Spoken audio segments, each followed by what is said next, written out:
ਸਾਰੀ ਸੰਗਤ ਨੂੰ ਵਾਹਿਗੁਰੂ ਜੀ ਕਾ ਖਾਲਸਾ, ਵਾਹਿਗੁਰੂ ਜੀ ਕੀ ਫਤਿਹ।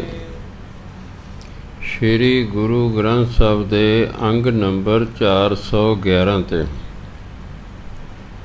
ਹੇਠੋਂ ਦੂਸਰੀ ਪੰਕਤੀ ਹੈ, 6 ਨੰਬਰ ਤੋਂ ਬਾਅਦ।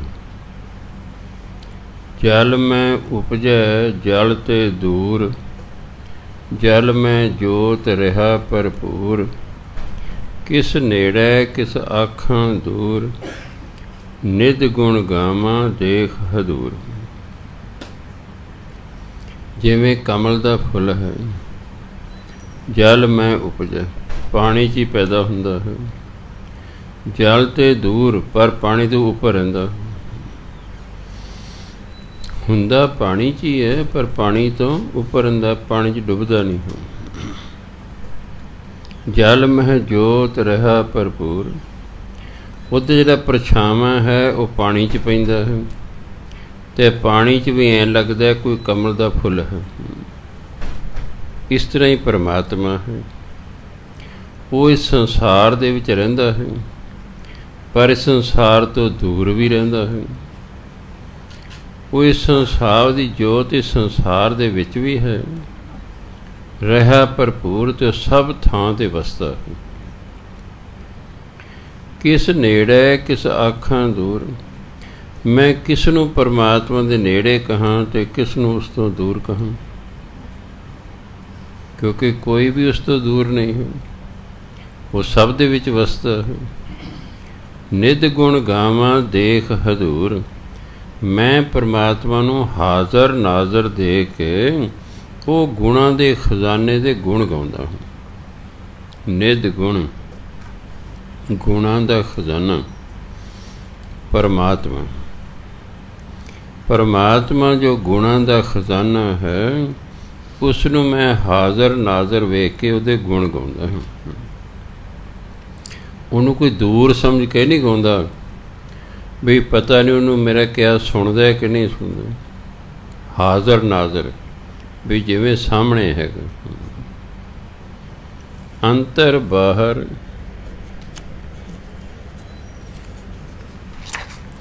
ਅਵਰ ਨਾ ਕੋਈ। ਪਰਮਾਤਮਾ ਤੋਂ ਬਿਨਾਂ ਸਾਡੇ ਅੰਦਰ ਬਾਹਰ ਹੋਰ ਕੋਈ ਨਹੀਂ ਹੈ। ਉਹੀ ਸਾਡੇ ਅੰਦਰ ਹੈ, ਉਹੀ ਸਾਡੇ ਬਾਹਰ ਹੈ। ਜੋ ਤਿਸ ਭਾਵੈ ਸੋ ਫੁਨ ਹੋਏ। ਜੋ ਭਾਵੈ ਹੁੰਦਾ ਚੰਗਾ ਲੱਗਦਾ ਹੈ, ਜੋ ਤਿਸ ਭਾਵੈ, ਜੋ ਉਸ ਨੂੰ ਚੰਗਾ ਲੱਗਦਾ ਹੈ, ਸੋ ਫੁਨ ਹੋਏ, ਉਹੀ ਅਖੀਰ ਨੂੰ ਹੁੰਦਾ।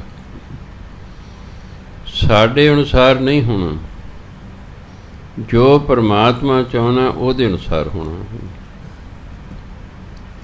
ਅਸੀਂ ਤਾਂ ਬੜਾ ਕੁਛ ਕਹਿੰਦੇ ਐਂ ਹੋ ਜੇ ਐਂ ਹੋ ਜੇ। ਕੋਈ ਵੀ ਬੀਬੀ ਧੀ ਨਹੀਂ ਮੰਗਦੀ, ਪਰ ਹੋ ਜਾਂਦੀ ਹੈ, ਕਿਉਂਕਿ ਪਰਮਾਤਮਾ ਨੇ ਸਾਡੇ ਅਨੁਸਾਰ ਨਹੀਂ ਚੱਲਣਾ। ਉਹਨੇ ਜੀ ਜਿਹੜਾ ਸਾਡੇ ਘਰ ਭੇਜਣੇ, ਬਸ ਉਹਨੇ ਭੇਜਣਾ ਹੀ ਭੇਜਣਾ। ਇਸ ਲਈ ਜੋ ਪਰਮਾਤਮਾ ਨੂੰ ਭਾਉਂਦਾ ਹੈ ਉਹੀ ਅਖੀਰ ਨੂੰ ਹੁੰਦਾ। ਇਹੀ ਕਾਰਨ ਹੈ ਕਿ ਜਿਨ੍ਹਾਂ ਨੂੰ ਗਿਆਨ ਹੈ ਕਿ ਉਹੀ ਹੋਣਾ ਜੋ ਪਰਮਾਤਮਾ ਨੂੰ ਭਾਉਂਦਾ ਹੈ, ਇਸ ਲਈ ਫਿਰ ਉਹਦੀ ਰਜ਼ਾ 'ਚ ਰਹਿੰਦੇ ਨੇ। ਉਹ ਅਰਦਾਸਾਂ ਕਰਨੀਆਂ ਬੰਦ ਕਰ ਦਿੰਦੇ, ਮੈਨੂੰ ਆਹ ਮਿਲੇ, ਮੈਨੂੰ ਆਹ ਮਿਲੇ, ਐਂ ਹੋਵੇ, ਆਹ ਹੋਵੇ। ਉਹੀ ਮਿਲਣਾ ਜੋ ਉਹਨੂੰ ਚੰਗਾ ਲੱਗਦਾ ਹੈ, ਉਹੀ ਹੋਣਾ ਜੋ ਉਹਨੂੰ ਭਾਉਂਦਾ ਹੈ। ਤਾਂ ਹੀ ਗੁਰਬਾਣੀ ਮਤਾ ਕਰੈ ਪੱਛਮ ਕਹਿ ਤਾਈ, ਪੂਰਬ ਹੀ ਲੱਤ ਜਾ। ਸਲਾਹ ਕਰਦੇ ਰਾਤ ਨੂੰ ਵੀ ਮੈਂ ਸਵੇਰੇ ਪੱਛਮ ਵਾਲੇ ਪਾਸੇ ਜਾਵਾਂਗਾ। ਸਵੇਰੇ ਐਸਾ ਕੋਈ ਜ਼ਰੂਰੀ ਕੰਮ ਹੁੰਦਾ ਕਿ ਪੂਰਬ ਵਾਲੇ ਪਾਸੇ ਜਾਣਾ ਪੈ ਜਾਂਦਾ। ਸੋ ਸਾਡੀ ਸਲਾਹ ਤਾਂ ਫਿਰ ਐਵੇਂ ਹੀ ਗਈ ਨਾ। ਇਸ ਲਈ ਸੁਣ ਭਰਥਰ ਨਾਨਕ ਕਹਿ ਵਿਚਾਰ। ਹੇ ਭਰਥਰੀ ਜੋਗੀ ਸੁਣ, ਮੈਂ ਤੈਨੂੰ ਇੱਕ ਵਿਚਾਰ ਦੀ ਗੱਲ ਕਹਿਣਾ। ਨਿਰਮਲ ਨਾਮ ਮੇਰਾ ਆਧਾਰ। ਪਰਮਾਤਮਾ ਦਾ ਨਾਮ ਹੈਗਾ ਪਵਿੱਤਰ, ਉਹੀ ਮੇਰੇ ਜੀਵਨ ਦਾ ਆਧਾਰ ਹੈ। ਸੋ ਇਸ ਲਈ ਹੇ ਭਰਤਰੀ, ਤੂੰ ਵੀ ਪਰਮਾਤਮਾ ਦੇ ਨਾਮ ਨੂੰ ਜੀਵਨ ਦਾ ਆਧਾਰ ਬਣਾ। ਜਦੋਂ ਅਸੀਂ ਨਾਮ ਨੂੰ ਜੀਵਨ ਦਾ ਆਧਾਰ ਬਣਾ ਲਿਆ, ਸਾਨੂੰ ਭਟਕਣ ਦੀ ਲੋੜ ਹੀ ਨਹੀਂ, ਕਿਤੇ ਜਾਣ ਦੀ ਲੋੜ ਨਹੀਂ, ਪਹਾੜਾਂ 'ਚ ਜਾਣ ਦੀ ਲੋੜ ਨਹੀਂ, ਘਰ-ਬਾਰ ਛੱਡਣ ਦੀ ਲੋੜ ਨਹੀਂ।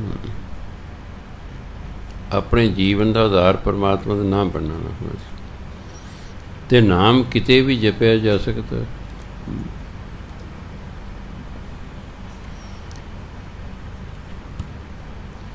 ਆਸਾ ਮਹਿਲਾ ਪਹਿਲਾ।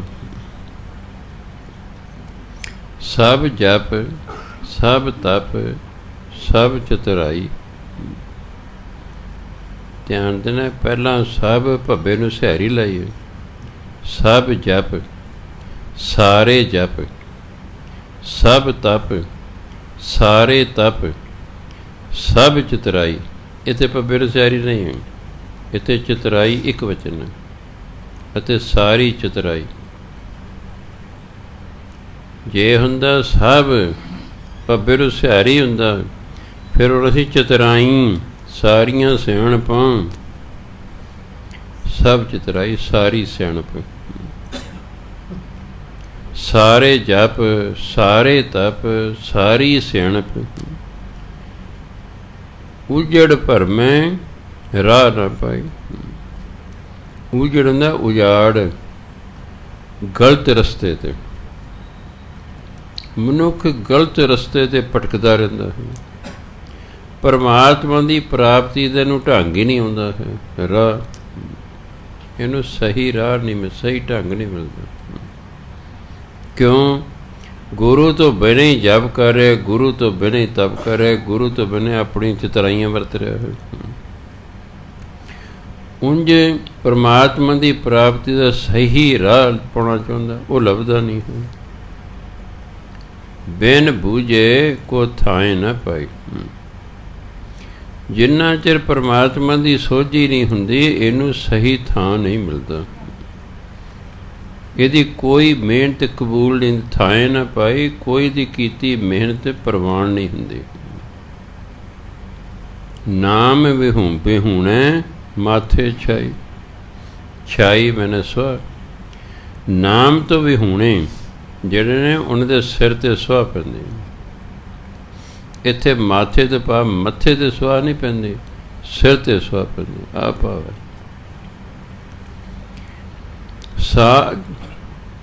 ਸਾਚ ਧਣੀ ਜਗ ਆਏ ਬਿਨਸ। ਸਾਚ ਹੁੰਦਾ ਸਦਾ ਰਹਿਣ ਵਾਲਾ। ਸੰਸਾਰ ਦੇ ਵਿੱਚ ਇੱਕੋ ਹੀ ਚੀਜ਼ ਸਦਾ ਰਹਿਣ ਵਾਲੀ ਹੈ, ਉਹ ਹੈ ਪਰਮਾਤਮਾ ਜਾਂ ਪਰਮਾਤਮਾ ਦਾ ਨਾਮ। ਜਿਹੜੇ ਲੋਕ ਪਰਮਾਤਮਾ ਦਾ ਨਾਮ ਜਪਦੇ ਨੇ, ਉਹ ਵੀ ਅਮਰ ਹੋ ਜਾਂਦੇ ਨੇ, ਉਹ ਵੀ, ਉਹਨਾਂ ਦਾ ਨਾਮ ਵੀ ਸਦਾ ਲਈ ਹੋ ਜਾਂਦਾ ਹੈ। ਇਸ ਲਈ ਸਦਾ ਰਹਿਣਾ ਧਣੀ ਹੁੰਦਾ ਮਾਲਕ ਪਾ ਪਰਮਾਤਮਾ। ਇਹ ਜਿਹੜਾ ਜਗ ਹੈ ਆਏ ਬਿਨਸ, ਇਹ ਜੀਵ ਆਉਂਦਾ ਹੈ, ਨਾਸ ਹੋ ਜਾਂਦਾ ਹੈ, ਆਉਂਦਾ ਹੈ, ਮਰ ਜਾਂਦਾ ਹੈ। ਸਦਾ ਰਹਿਣਾ ਰੱਬ ਨੇ। ਇਸ ਲਈ ਛੂਟਸ ਪ੍ਰਾਣੀ ਗੁਰਮੁਖ ਦਾਸਾ। ਉਹ ਵਿਅਕਤੀ ਜਿਹੜਾ ਗੁਰਮੁਖ ਬਣ ਗਿਆ, ਭਾਵ ਗੁਰੂ ਦਾ ਹੋ ਗਿਆ ਹੈ, ਗੁਰੂ ਦੇ ਰਾਹੀਂ ਜਿਹੜਾ ਪਰਮਾਤਮਾ ਦਾ ਦਾਸ ਹੋ ਗਿਆ ਨਾ, ਛੂਟਸ ਪ੍ਰਾਣੀ, ਉਹ ਪ੍ਰਾਣੀ ਜੰਮਣ ਮਰਨ ਤੋਂ ਰਹਿਤ ਹੋ ਸਕਦਾ ਹੈ। ਰਹਾ ਜਗ ਮੋਹ ਬੰਧ ਬਹੁਤੀ ਅਸ। ਜੇ ਇਹਦਾ ਅਰਥ ਹੋਵੇ ਮੈਂ ਜਾਂ ਮੈਨੂੰ, ਫਿਰ ਪੜਨਾ ਮੋਹੇ।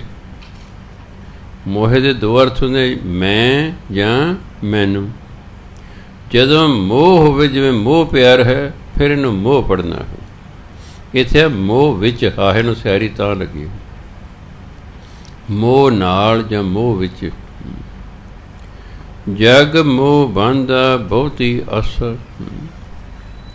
ਸੰਸਾਰ ਮੋਹ 'ਚ ਫਸਿਆ ਹੋਇਆ ਹੈ, ਇਹਦੇ ਅੰਦਰ ਬਹੁਤ ਤ੍ਰਿਸ਼ਨਾ ਹੈ, ਉਹਦੇ ਕਰਕੇ ਫਸਿਆ ਹੋਇਆ ਹੈ।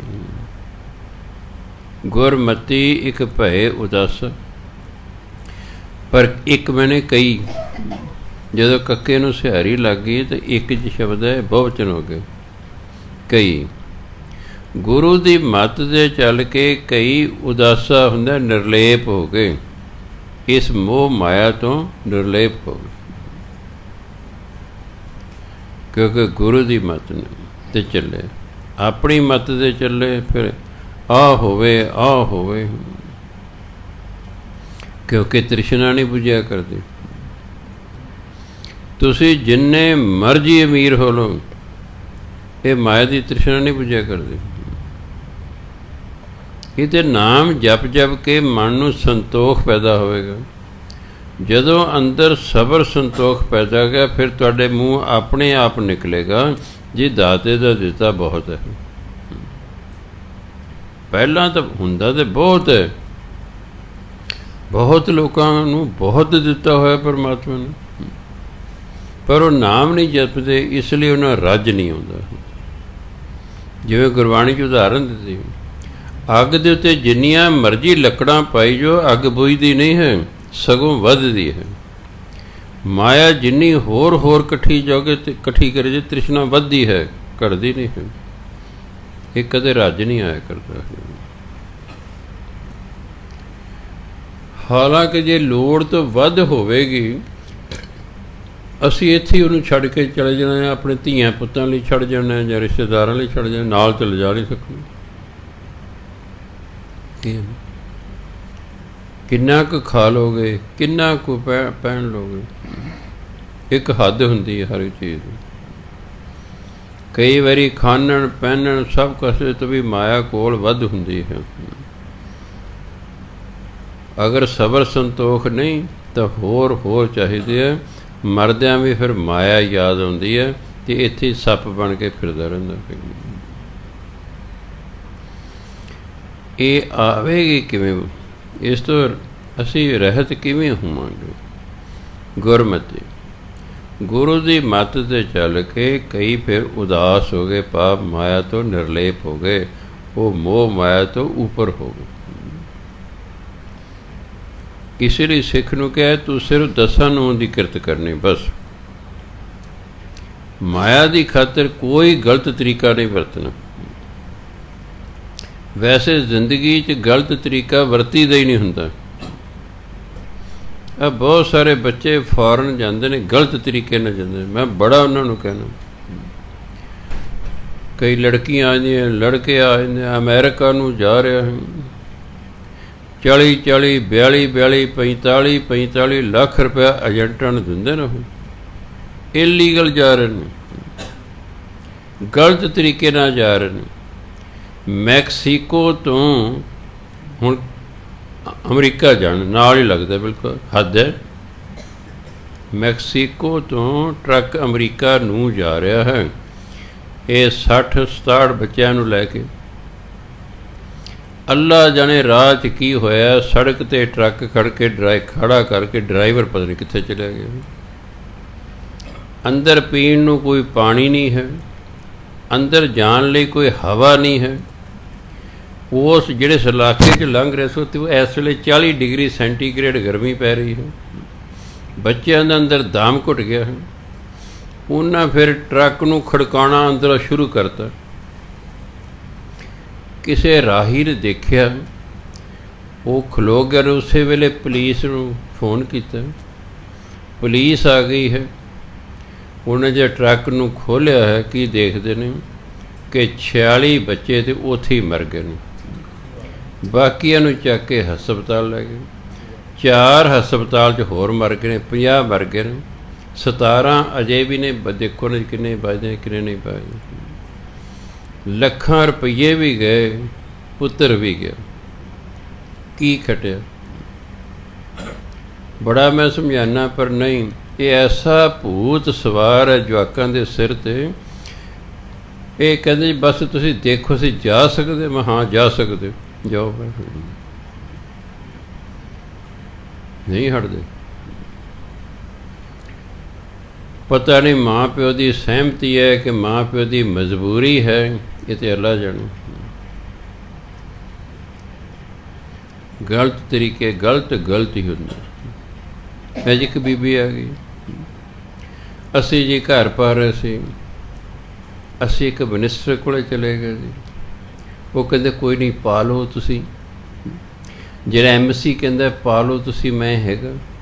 ਜਦੋਂ ਛੱਤ ਪੈ ਗਈ, ਨਗਰ ਪਾਲਿਕਾ ਆਏ, ਜਿੰਦਰਾ ਲਾ ਕੇ ਕਹਿੰਦੇ ਲਿਓ ਦਿਖਾਓ ਕਿੱਥੇ ਨਕਸ਼ਾ ਪਾਸ ਹੈ। ਕੋਈ ਵੀ ਨਕਸ਼ਾ ਪਾਸ ਨਹੀਂ। ਕਿ 4 ਮਹੀਨੇ ਹੋ ਗਏ ਖੋਲ੍ਹਦੇ ਨਹੀਂ ਜਿੰਦਰਾ।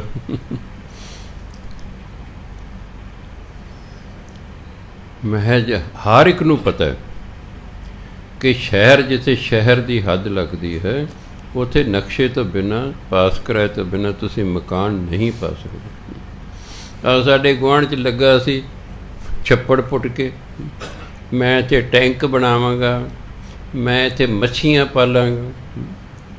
ਨਾ ਕੋਈ ਆਗਿਆ ਲਈ ਨਗਰਪਾਲ, ਨਾ ਕੋਈ ਮਨਜ਼ੂਰੀ, ਨਾ ਗੱਲ, ਨਾ ਬਾਤ। ਉਹ ਆਂਢੀ ਗੁਆਂਢੀ ਜੋ ਦੇਖੇ ਤਾਂ ਸਾਡੇ ਲਈ ਸਿਆਪਾ ਖੜ੍ਹ ਗਿਆ। ਉਹਨਾਂ ਸ਼ਿਕਾਇਤ ਕਰਦੀ, ਨਗਰ ਪਾਲਿਕਾ ਸਾਰਾ ਭਰ ਗਏ ਨੇ। ਖਬਰਦਾਰ, ਤੁਸੀਂ ਸ਼ਹਿਰ ਦੇ ਵਿੱਚ ਮੱਛੀਆਂ ਪਾਲ ਹੀ ਨਹੀਂ ਸਕਦੇ। ਇਹ ਜਿਹੜੇ MC ਹੁੰਦੇ ਨੇ, ਇਹਨਾਂ ਤਾਂ ਪੈਸੇ ਖਾਣੇ ਇੰਸਪੈਕਟਰਾਂ ਨਾਲ ਰਲ ਕੇ, ਪਾਲਾ ਅਸੀਂ ਖੜ੍ਹੇ ਹਾਂ। ਫਿਰ ਜਦੋਂ ਬਣ ਜਾਂਦਾ ਫਿਰ ਇੰਸਪੈਕਟਰ ਨੂੰ ਜਾ ਕੇ ਕਹਿ ਦੇਣ ਆ ਜਾ ਵੀ ਸੱਜਣ, ਉਹ ਆ ਜਾਂਦਾ ਹੈ।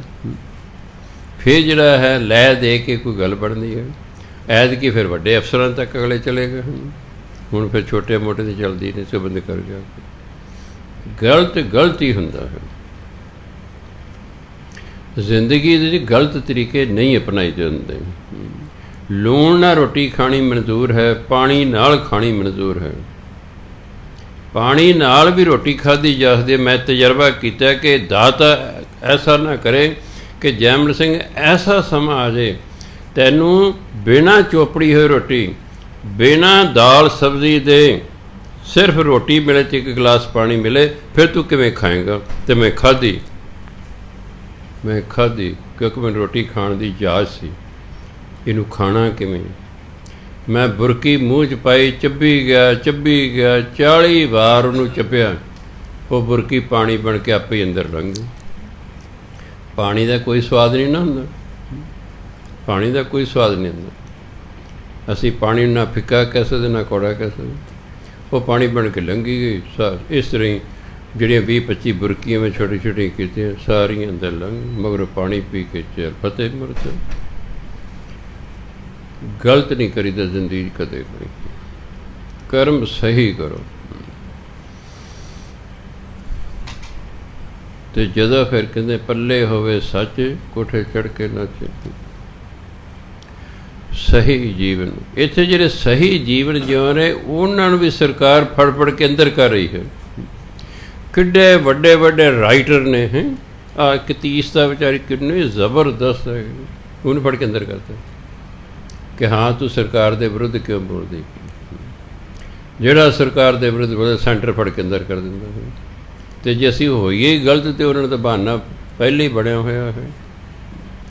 ਸਹੀ ਦੇ ਲਈ ਤਾਂ ਕੋਈ ਹਾਂ ਦਾ ਨਾਅਰਾ ਵੀ ਮਾਰ ਦੇ ਕਿ ਜਿਵੇਂ ਸਾਰੇ ਜਿਹੜਾ ਹੈ ਬੰਦੇ ਨੇ ਹਾਂ ਦਾ ਨਾਮ ਮਾਰਿਆ ਵੀ ਗਲਤ ਕੀਤਾ ਤੁਸੀਂ। ਇਹ ਤਾਂ ਮੈਂ ਤੁਸੀਂ ਸਾਨੂੰ ਆਪਣੇ ਵਿਚਾਰ ਹੀ ਨਹੀਂ ਪ੍ਰਗਟ ਕਰ ਦਿੰਦੇ। ਇਹ ਤਾਂ ਮੈਂ ਜੋ ਤੁਸੀਂ ਕਹਿ ਰਹੇ ਹੋ ਠੀਕ ਹੈ।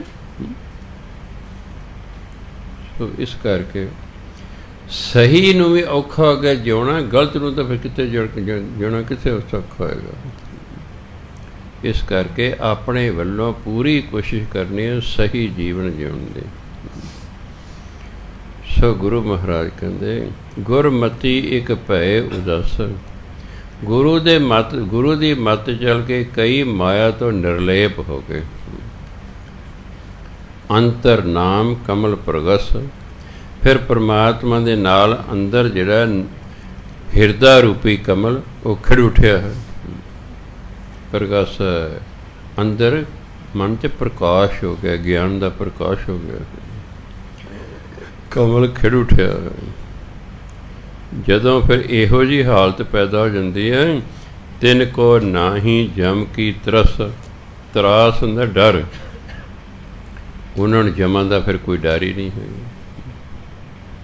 ਕਿਉਂਕਿ ਉਹ ਤਾਂ ਗੁਰੂ ਦੀ ਮੱਤ 'ਤੇ ਚੱਲਦੇ ਹਨ, ਉਹ ਤਾਂ ਨਾਮ ਜਪਦੇ ਨੇ, ਉਹ ਤਾਂ ਸਹੀ ਕੰਮ ਕਰਦੇ ਨੇ, ਉਹ ਮੋਹ ਮਾਇਆ ਤੋਂ ਨਿਰਲੇਪ ਹੋ ਗਏ ਨੇ।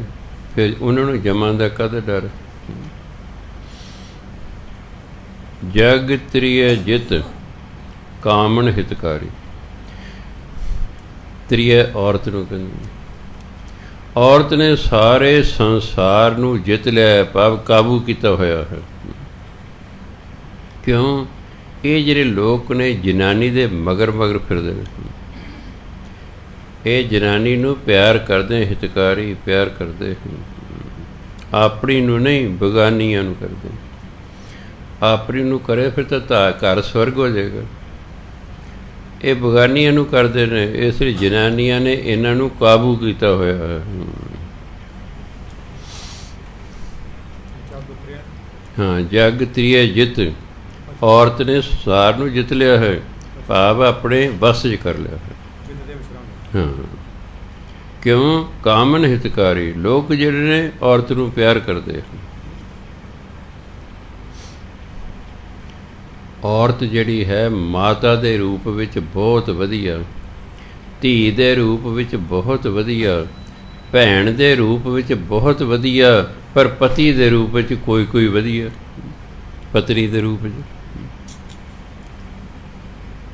ਪਿਤਾ ਦੇ ਰੂਪ ਵਿੱਚ ਬੰਦਾ ਵਧੀਆ, ਪੁੱਤਰ ਦੇ ਵਿੱਚ ਬੰਦਾ ਵਧੀਆ, ਭਰਾ ਦੇ ਰੂਪ ਵਿੱਚ ਬੰਦਾ ਵਧੀਆ, ਪਤੀ ਦੇ ਰੂਪ ਵਿੱਚ ਘਟੀਆ।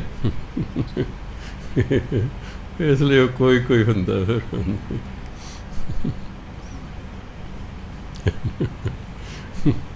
ਜੇ ਕਿਤੇ ਇਹ ਪਤੀ ਦੇ ਰੂਪ ਵਿੱਚ ਤੇ ਪਤੀ ਦੇ ਰੂਪ ਵਿੱਚ ਤੇ ਪਤਨੀ ਦੇ ਰੂਪ ਵਿੱਚ ਵਧੀਆ ਜੇ, ਬੱਲੇ ਬੱਲੇ ਹੋ ਜੇ ਸੰਸਾਰ 'ਚ। ਮਾਂ ਵੀ ਪਿਆਰੀ ਲੱਗਦੀ ਹੈ, ਭੈਣ ਵੀ ਪਿਆਰੀ ਲੱਗਦੀ ਹੈ, ਧੀ ਵੀ ਪਿਆਰੀ ਲੱਗਦੀ ਹੈ, ਪਰ ਘਰ ਵਾਲੀ ਨਾਲ ਤੂੰ ਮੈਂ ਹੁੰਦੀ ਰਹਿੰਦੀ ਹੈ। ਇਸ ਲਈ ਔਰਤ ਨੂੰ ਬਾਪ ਪਿਆਰਾ ਲੱਗਦਾ ਹੈ, ਭਰਾ ਪਿਆਰਾ ਲੱਗਦਾ ਹੈ, ਭੈਣ ਪਿਆਰੀ ਲੱਗਦੀ ਹੈ, ਪਤੀ ਨਾਲ ਤੂੰ ਮੈਂ ਹੁੰਦੀ ਰਹਿੰਦੀ ਹੈ। ਸੋ ਜਿਹੜੀ ਫਲਰਟ ਔਰਤ ਹੁੰਦੀ ਹੈ, ਉਹਨੇ ਤੂੰ ਮੈਂ ਨਹੀਂ ਕਰਨੀ ਹੁੰਦੀ। ਇਹ ਬੰਦਾ ਫਿਰ ਉਹਦੇ ਮਗਰ ਲਾਲਾਂ ਸੁੱਟਦਾ ਫਿਰਦਾ, ਹਿਤਕਾਰੀ ਹੋ ਜਾਂਦਾ, ਉਹਦਾ ਹਿਤੂ ਹੋ ਜਾਂਦਾ। ਪੁੱਤਰ ਕਲੱਤਰ ਲਗ ਨਾਮ ਵਿਸਾਰੀ, ਇਹ ਜਿਹੜਾ ਇਨਸਾਨ ਹੈ ਪੁੱਤਰ ਕਲੱਤਰ ਪਤਨੀ ਨੂੰ ਕਹਿੰਦੇ ਨੇ, ਉਹਦੇ ਨਾਲ ਲੱਗ ਕੇ ਨਾਮ ਨੂੰ ਭੁਲਾਉਂਦਾ ਹੈ। ਇਹਨਾਂ 'ਚ ਲੱਗਾ ਰਹਿੰਦਾ, ਨਾਮ ਨਹੀਂ ਜਪਦਾ। ਬਿਰਥਾ ਜਨਮ ਗਵਾਇਆ ਬਾਜ਼ੀ ਹਾਰੀ, ਬਾਜ਼ੀ ਜਿਹਦੇ ਪੈਰ 'ਚ ਬਿੰਦੀ ਲਾ ਕੇ ਵਿਅਰਥ ਜਨਮ ਗਵਾ ਕੇ ਚਲਾ ਜਾਂਦਾ ਹੈ, ਜੀਵਨ ਦੀ ਬਾਜ਼ੀ ਹਾਰ ਕੇ ਚਲਾ ਜਾਂਦਾ ਹੈ। ਅਸੀਂ ਬਾਜ਼ੀ ਜਿੱਤਣ ਆਏ ਸੀ, ਨਾਮ ਜਪ ਕੇ ਬਾਜ਼ੀ ਜਿੱਤੀ ਜਾ ਸਕਦੀ ਹੈ। ਇਹ ਨਾਮ ਨੂੰ ਹੀ ਭੁਲਾ ਦਿੱਤਾ ਹੈ, ਬਾਜ਼ੀ ਹਾਰ ਕੇ ਚਲਿਆ ਗਿਆ। ਯਾਦ ਰੱਖੋ, ਜਿਹੜਾ ਜਿੱਤ ਕੇ ਆਉਂਦਾ ਉਹਦਾ ਹੀ ਸਤਿਕਾਰ ਹੁੰਦਾ, ਹਾਰੇ ਦਾ ਸਤਿਕਾਰ ਨਹੀਂ ਹੁੰਦਾ। ਬਾਹਰ ਟੀਮ ਗਈ ਹੈ ਖੇਡਣ, ਜੇ ਤੇ ਉਹ ਗਏ ਜਿੱਤ, ਫਿਰ ਉਹ ਦਿਨੇ ਉਤਰਦੇ ਨੇ ਆਪਣੇ ਦੇਸ਼ 'ਚ ਵੀ ਲੋਕ ਸਵਾਗਤ ਕਰਨ। ਜੇ ਉਹ ਹਾਰ ਜਾਣ ਨਾ, ਰਾਤ ਵਾਲੇ ਜਹਾਜ਼ 'ਚ ਆਉਂਦੇ ਨੇ, ਅੱਧੀ ਰਾਤ ਨੂੰ ਜਿਹੜਾ ਜਹਾਜ਼ ਲੈਂਡ ਕਦੋਂ ਚੁੱਪ ਕਰਕੇ ਘਰਾਂ ਤੁਰ ਜਾਂਦੇ ਵੀ ਉੱਥੇ ਸਾਡਾ ਹੂ ਤਾਂ ਭਾਵੇਂ ਕਰ ਦੇਣ, ਹਾ ਕਿਸੇ ਨਹੀਂ ਕਰਨਾ। ਸੋ ਜਿਹੜਾ ਬਾਜ਼ੀ ਜਿੱਤ ਕੇ ਜਾਂਦਾ ਨਾ, ਨਾਮ ਜਪ ਕੇ ਜਿਹੜਾ ਨਾ, ਉਹਦੀ ਜੈ ਜੈਕਾਰ ਹੁੰਦੀ ਹੈ, ਹਾਰਿਆਂ ਦੀ ਕੋਈ ਜੈ ਜੈਕਾਰ ਨਹੀਂ ਹੁੰਦੀ। ਸਤਿਗੁਰ ਸੇਵੇ ਕਰਨੀ ਸਾਰੀ, ਸਾਰੀ ਮੈਨੇ ਉੱਤਮ, ਕਰਨੀ ਮੈਨੇ ਕਮ। ਗੁਰੂ ਦੀ ਸੇਵਾ ਕਰਨਾ ਹੀ ਅਸਲ 'ਚ ਉੱਤਮ ਕੰਮ ਹੈ, ਇਹੀ ਉੱਤਮ ਕਾਰ ਹੈ। ਬਾਹਰੋਂ ਹਉਮੈ ਕਹਿ ਕਹਾਏ, ਅੰਦਰੋਂ ਮੁਕਤ ਲੇਪ ਕਦੇ ਨਾ ਲਾਏ। ਮਾਇਆ ਮੋਹ ਗੁਰ ਸ਼ਬਦ ਜਲਾਏ, ਨਿਰਮਲ ਨਾਮ ਸਦ ਹਿਰਦੈ ਧਿਆਏ। ਜਿਹੜਾ ਨਿਰਮਲ ਨਾਮ ਸਦ ਹਿਰਦੈ ਧਿਆਏ, ਸਦਾ ਪਰਮਾਤਮਾ ਦੇ ਪਵਿੱਤਰ ਨਾਮ ਨੂੰ ਹਿਰਦੇ 'ਚ ਜਪਦਾ ਰਹਿੰਦਾ, ਧਿਆਉਂਦਾ ਰਹਿੰਦਾ। ਮਾਇਆ ਮੋਹ ਗੁਰ ਸ਼ਬਦ ਜਲਾਏ, ਗੁਰੂ ਦਾ ਸ਼ਬਦ ਹੈ ਗੁਰਮੰਤਰ। ਗੁਰਮੰਤਰ ਦੇ ਨਾਲ ਜਿਹੜਾ ਮਾਇਆ ਦੇ ਮੋਹ ਨੂੰ ਜਲਾਏ, ਸਾੜ ਦਿੰਦਾ ਹੈ, ਮਾਇਆ ਦੇ ਮੋਹ ਨੂੰ ਸਾੜ ਦਿੰਦਾ ਹੈ। ਅੰਦਰੋਂ ਮੁਕਤ ਲੇਪ ਕਦੇ ਨਾ ਲਾਏ, ਉਹ ਅੰਦਰੋਂ ਮੁਕਤ ਹੁੰਦਾ ਹੈ, ਮਾਇਆ ਦਾ ਉਸ 'ਤੇ ਕੋਈ ਪ੍ਰਭਾਵ ਨਹੀਂ ਪੈਂਦਾ, ਲੇਪ ਪ੍ਰਭਾਵ ਨਹੀਂ। ਭਾਵੇਂ ਬਾਹਰੋਂ ਹਉਮੈ ਕਹਿ ਕਹਾਏ, ਭਾਵੇਂ ਬਾਹਰੋਂ ਕਈ ਵਾਰੀ ਮਾਇਆ ਦੀ ਹਉਮੈ ਦੀਆਂ ਗੱਲਾਂ ਕਰਦਾ ਹੈ, ਪਰ ਅੰਦਰੋਂ ਮਾਇਆ ਤੋਂ ਨਿਰਲੇਪ ਹੁੰਦਾ ਹੈ। ਕਿਉਂਕਿ ਮਾਇਆ ਦੇ ਮੋਹ ਨੂੰ ਗੁਰੂ ਦੇ ਸ਼ਬਦ ਰਾਹੀਂ ਸਾੜ ਦਿੰਦਾ ਹੈ ਅਤੇ ਪਰਮਾਤਮਾ ਦੇ ਨਿਰਮਲ ਨਾਮ ਨੂੰ ਸਦਾ ਹਿਰਦੇ ਵਿੱਚ ਧਿਆਉਂਦਾ ਰਹਿੰਦਾ ਹੈ। ਧਾਵਤ ਰਾਖੈ ਠਾਕ ਰਹਾਏ। ਧਾਵਤ ਹੁੰਦਾ ਹੈ ਭੱਜ ਰਹੇ ਮਨ, ਰੱਖ ਹੁੰਦਾ ਰੋਕ ਰੱਖ, ਠਾਕ ਹੁੰਦਾ ਰੋਕਣਾ। ਉਹ ਦੌੜਦੇ ਹੋਏ ਮਨ ਨੂੰ ਰੋਕ ਕੇ ਰੱਖਦਾ ਹੈ। ਧਾਵਤ ਰਾਖੈ ਠਾਕ ਰਹਾਏ। ਠਾਕ ਹੁੰਦਾ ਰੋਕਣਾ। ਕਈ ਇਲਾਕਿਆਂ 'ਚ ਮੰਗਣੀ ਨੂੰ ਕਹਿੰਦੇ ਠਾਕਾ, ਕਈ ਕਹਿੰਦੇ ਰੋਕਾ। ਵਿਆਹ ਤੋਂ ਪਹਿਲਾਂ ਵਾਲੇ ਕਹਿੰਦੇ ਠੀਕ ਹੈ ਜੀ, ਸਾਨੂੰ ਤੁਹਾਡਾ ਮੁੰਡਾ ਪਸੰਦ ਹੈ। ਮੁੰਡੇ ਵਾਲੇ ਨੂੰ ਕੁੜੀ ਪਸੰਦ ਹੁੰਦੀ, ਕੁੜੀ ਵਾਲੇ ਰੋਕਾ ਕਰ ਜਾਂਦੇ ਨੇ ਵੀ ਅੱਗੇ ਤੋਂ ਇਹ ਮੁੰਡਾ ਸਾਡਾ ਹੋਏਗਾ ਜੀ, ਤੁਸੀਂ ਫਿਰ ਹੋਰਾਂ ਲੋਕਾਂ ਨੂੰ ਰੋਕ ਦਿਓ। ਕਈ ਇਲਾਕੇ ਕਹਿੰਦੇ ਠਾਕਾ ਹੋ ਗਿਆ ਹੈ। ਠਾਕਾ ਵੀ ਰੋਕੇ ਨੂੰ ਕਹਿੰਦੇ ਨੇ ਵੀ ਬਾਕੀ ਰੋਕ ਦਿੱਤੇ, ਕਹਿ ਰਿਹਾ ਇਹਦੇ ਨਾਲ ਸੰਬੰਧ ਕਾਇਮ ਹੋ ਗਿਆ ਹੈ। ਉਦੋਂ ਫਿਰ ਜੇ ਬਾਅਦ 'ਚ ਰਸਮਾਂ ਹੁੰਦੀਆਂ ਰਹਿੰਦੀਆਂ ਹਨ। ਤਾਬਤ ਰਾਖੈ ਠਾਕ ਰਹਾਏ। ਉਹ ਭਜਦੇ ਹੋਏ ਮਨ ਨੂੰ ਰੋਕ ਕੇ ਰੱਖਦਾ ਹੈ। ਸਿੱਖ ਸੰਗਤ ਕਰਮ ਮਿਲਾਏ। ਕਰਮ ਦੇ ਪਰਮਾਤਮਾ ਦੀ ਬਖਸ਼ਿਸ਼ ਨਾਲ, ਮੰਮੇ ਨੂੰ ਸਿਆਰੀ ਬਖਸ਼ਿਸ਼ ਨਾਲ। ਆਮ ਤੌਰ 'ਤੇ ਜਿਹੜੇ ਇਸਤਰੀ ਲਿੰਗ ਹੁੰਦੇ ਨੇ ਉਹਨਾਂ ਕਈਆਂ ਨੂੰ ਅਖੀਰ ਤੋਂ ਸਿਆਰੀ ਲੱਗੀ ਹੁੰਦੀ। ਪਰਮਾਤਮਾ ਦੀ ਬਖਸ਼ਿਸ਼ ਜੇ ਹੋ ਜਾਏ ਨਾ, ਫਿਰ ਪਰਮਾਤਮਾ ਉਹਨੂੰ ਸੰਗਤ ਵਿੱਚ ਮਿਲਾਉਂਦਾ ਹੈ। ਗੁਰ ਬਿਨ ਭੂਲੋ ਆਵੈ ਜਾਏ। ਸੋ ਸੰਗਤ ਦੇ ਵਿੱਚ ਕੌਣ ਆਉਂਦਾ ਹੈ? ਜਿਸ 'ਤੇ ਪਰਮਾਤਮਾ ਬਖਸ਼ਿਸ਼ ਕਰਦਾ ਹੈ। ਗੁਰ ਬਿਨ ਭੂਲੋ ਆਵੈ ਜਾਏ। ਗੁਰੂ ਤੋਂ ਬਿਨਾਂ ਤਾਂ ਉਹ ਭੁਲੇਖੇ ਵਿੱਚ ਹੈ, ਉਹ ਭਰਮ ਵਿੱਚ ਹੈ। ਆਵੈ ਜੰਮਦਾ ਰਹਿੰਦਾ, ਜਾਏ ਮਰਦਾ ਰਹਿੰਦਾ। ਕਿਉਂ? ਗੁਰੂ ਦੀ ਗੱਲ ਨਹੀਂ ਮੰਨਦਾ, ਗੁਰੂ ਧਾਰਨ ਨਹੀਂ ਕਰਦਾ। ਨਿਰਾ ਗੁਰੂ ਧਾਰਨ ਕਰਨ ਨਾਲ ਗੱਲ ਨਹੀਂ ਬਣਿਆ ਕਰਦੇ ਜਿੰਨਾ 'ਚ ਅਸੀਂ ਗੁਰੂ ਦੀ ਗੱਲ ਨਹੀਂ ਮੰਨਦੇ ਹੋਏ। ਗੁਰਮੰਤ ਅੰਮ੍ਰਿਤ ਛਕ ਲਿਆ, ਗੁਰੂ ਧਾਰਨ ਕਰ ਲਿਆ, ਮਗਰ ਉਹ ਗੁਰੂ ਦੀ ਗੱਲ ਹੀ ਨਾ ਮੰਨੀ, ਤਾਂ ਫਿਰ ਜੈਸਾ ਛਕਿਆ ਜੈਸਾ ਨਾ ਛਕਿਆ। ਗੁਰਬਾਣੀ ਥਿਊਰੀ ਹੈ। ਪਹਿਲਾਂ ਥਿਊਰੀ ਪੜ੍ਹੋ, ਉਹਨੂੰ ਸਮਝੋ, ਫਿਰ ਉਹਦਾ ਪ੍ਰੈਕਟੀਕਲ ਕਰੋ। ਜਿਹੜੇ ਸਾਇੰਸ ਪੜ੍ਹਦੇ ਨੇ ਬੱਚੇ, ਪਹਿਲਾਂ ਟੀਚਰ ਥਿਊਰੀ ਪੜ੍ਹਾਉਂਦਾ ਹੈ, ਫਿਰ ਲੈਬੋਰਟਰੀ 'ਚ ਲਿਜਾ ਕੇ ਬੱਚਿਆਂ ਨੂੰ ਉਹਦਾ ਪ੍ਰੈਕਟੀਕਲ ਕਰਾਉਂਦਾ। ਧਰਮ ਅਤੇ ਸਾਇੰਸ ਦੋਨਾਂ 'ਚ ਥਿਊਰੀ ਵੀ ਹੈ, ਪ੍ਰੈਕਟੀਕਲ ਵੀ ਹੈ। ਪ੍ਰੈਕਟੀਕਲ ਤੋਂ ਬਿਨਾਂ ਧਰਮ ਦੀ ਕੋਈ ਕੀਮਤ ਨਹੀਂ ਹੈ।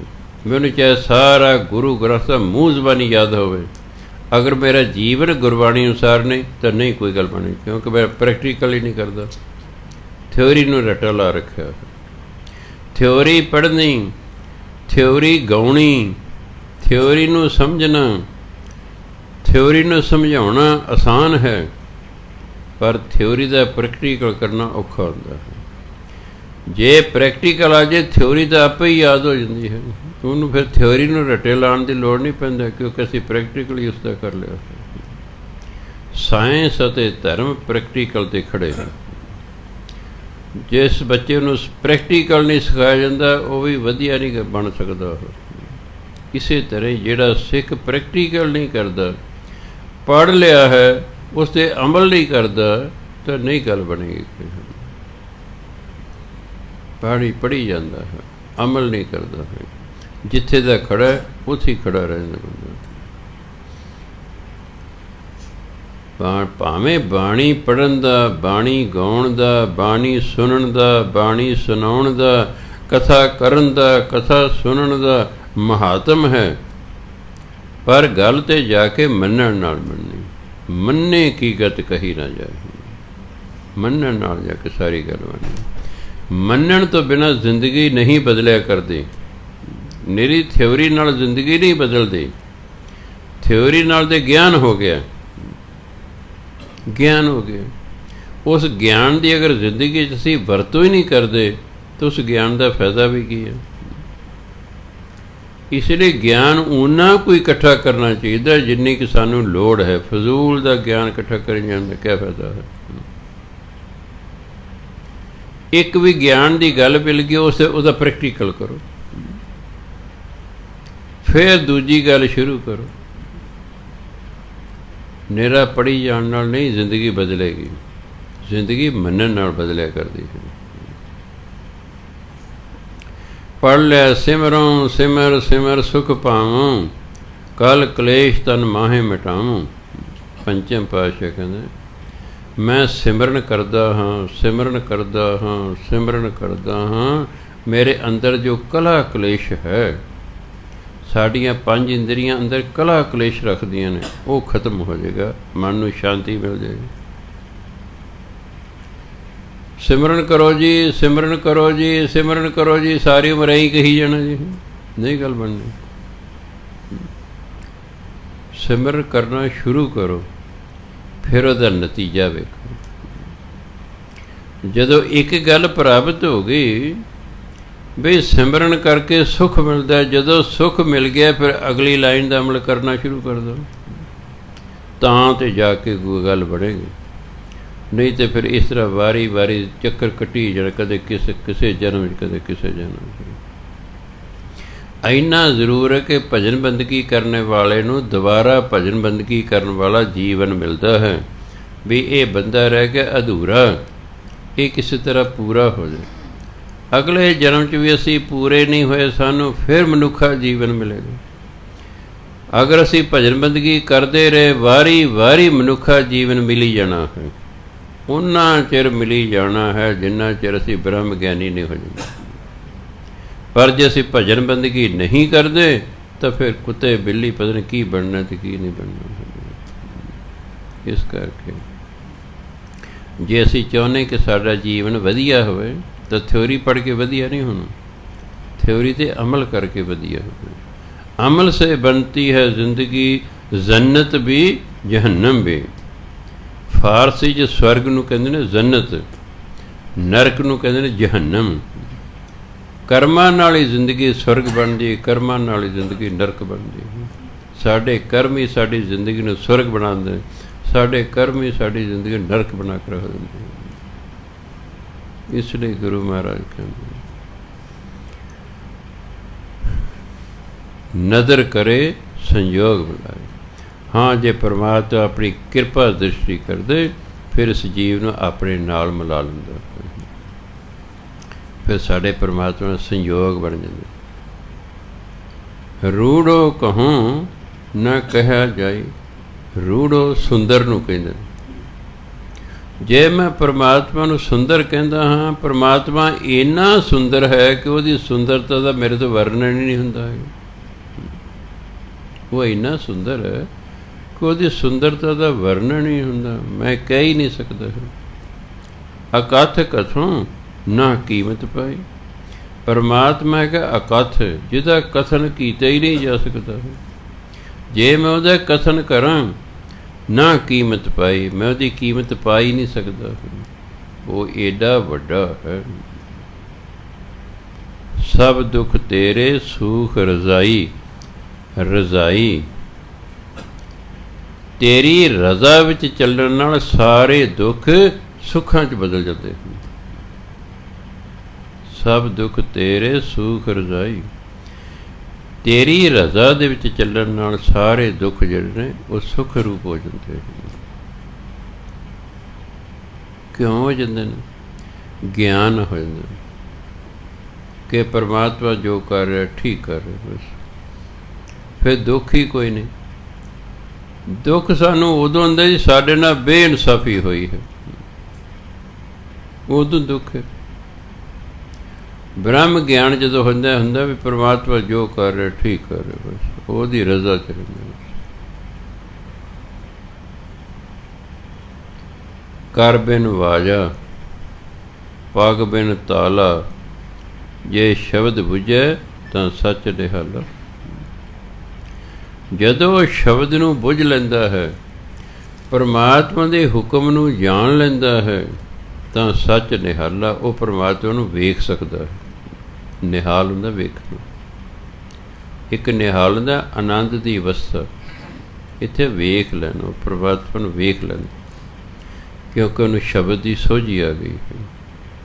ਫਿਰ ਉਹਦੇ ਅੰਦਰ ਕੀ ਹੁੰਦਾ? ਕਰ ਬਿਨ ਵਾਜਾ, ਕਰ ਹੁੰਦਾ ਹੱਥ, ਹੱਥਾਂ ਤੋਂ ਬਿਨਾਂ ਹੀ ਵਾਜਾ ਵੱਜ ਰਿਹਾ ਹੈ। ਪੱਗ ਪੈਰ ਬਿਨ ਤਾਲਾ, ਪੈਰਾਂ ਤੋਂ ਬਿਨਾਂ ਹੀ ਤਾਲ ਵੱਜ ਰਿਹਾ ਹੈ। ਭਾਵ ਉਹਦੇ ਅੰਦਰ ਅਨਹਦ ਨਾਦ ਵੱਜਣਾ ਸ਼ੁਰੂ ਹੋ ਜਾਂਦਾ। ਅਨਹਦ ਨਾਦ ਦੇ ਵਿੱਚ ਕਈ ਸੰਗੀਤ ਇਕੱਠੇ ਵੱਜਦੇ ਹਨ, ਜਿਵੇਂ ਔਰਕੈਸਟਰਾ ਦੇ ਵਿੱਚ ਵੱਜਦੇ ਹਨ। ਕਿਤੇ ਔਰਕੈਸਟਰਾ ਵਾਲੇ ਆਏ ਨੇ, ਦੇਖੋ ਨਾ ਕਿੰਨੇ ਹੁੰਦੇ ਸਾਜ਼, ਉਹ ਇਕੱਠੇ ਵੱਜਦੇ ਨੇ। ਇਸ ਤਰ੍ਹਾਂ ਅਨਹਦ ਨਾਦ ਦੇ ਵਿੱਚ ਕਈ ਪ੍ਰਕਾਰ ਦੇ ਸਾਜ਼ ਅੰਦਰ ਵੱਜਦੇ ਹਨ।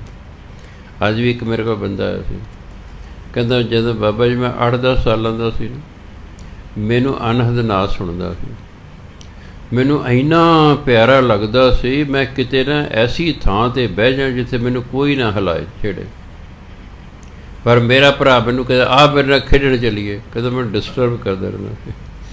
ਮੈਂ ਉਹਨੂੰ ਕਿਹਾ ਤੂੰ ਬੈਠ ਕੇ ਸੰਗੀਤ ਸੁਣ ਅੰਦਰ, ਕਹਿੰਦਾ ਮੈਂ ਨਹੀਂ ਸੁਣਦਾ। ਮੈਂ ਬੜਾ ਹੈਰਾਨ ਹਾਂ ਵੀ ਇਹਨੂੰ ਕਿਉਂ ਨਹੀਂ ਸੁਣਦਾ, ਮੈਨੂੰ ਤਾਂ ਬੜਾ ਹੀ ਪਿਆਰਾ ਲੱਗਦਾ। ਕਹਿੰਦੇ ਬਾਬਾ ਜਿਵੇਂ ਬਾਣੀ ਕਹਿੰਦੇ ਨੇ, ਵਾਕਈ ਬਹੁਤ ਪਿਆਰਾ ਲੱਗਦਾ ਸੀ, ਪਰ 2-4 ਸਾਲਾਂ ਬਾਅਦ ਉਹ ਬੰਦ ਹੋ ਗਿਆ। ਬੜਾ ਹੀ ਆਨੰਦ ਰਿਹਾ, ਹੋਰ ਜੀਓ ਹੀ ਨਹੀਂ ਸੀ ਕੁਛ ਕਰਦਾ ਜੀ, ਕਦੇ ਨੂੰ ਸੁਣੀ ਜਾਈਏ ਬਸ। ਮੈਂ ਇਕੱਲਾ ਬਹਿਣਾ ਚਾਹੁੰਦਾ ਸੀ, ਇਹ ਘਰ ਦੇ ਜੀਆਂ ਨੂੰ ਪਤਾ ਨਹੀਂ ਸੀ, ਉਹ ਮੈਨੂੰ ਬਹਿਣ ਨਹੀਂ ਸੀ ਦਿੰਦੇ। ਸੋ ਉਹ ਅਨਹਦ ਨਾਦ ਹੈ।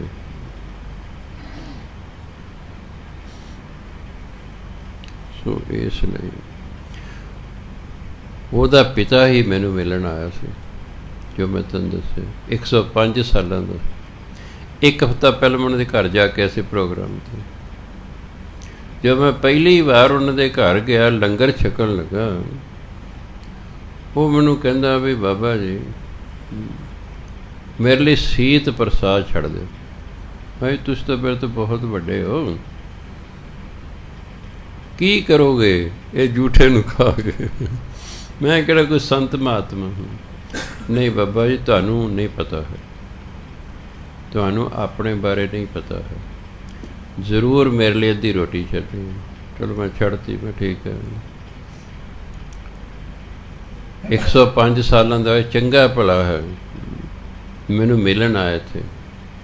ਕਹਿੰਦੇ ਬਾਬਾ ਜੀ ਅੱਜ ਮੈਂ ਨਾ ਸਿਮਰਨ ਕਰਦਾ ਕਰਦਾ ਵਿੱਚੋਂ ਨਿਕਲ ਗਿਆ, ਵਿੱਚੋਂ ਨਿਕਲ ਕੇ ਮੈਂ ਸੱਚਖੰਡ ਪਹੁੰਚ ਗਿਆ।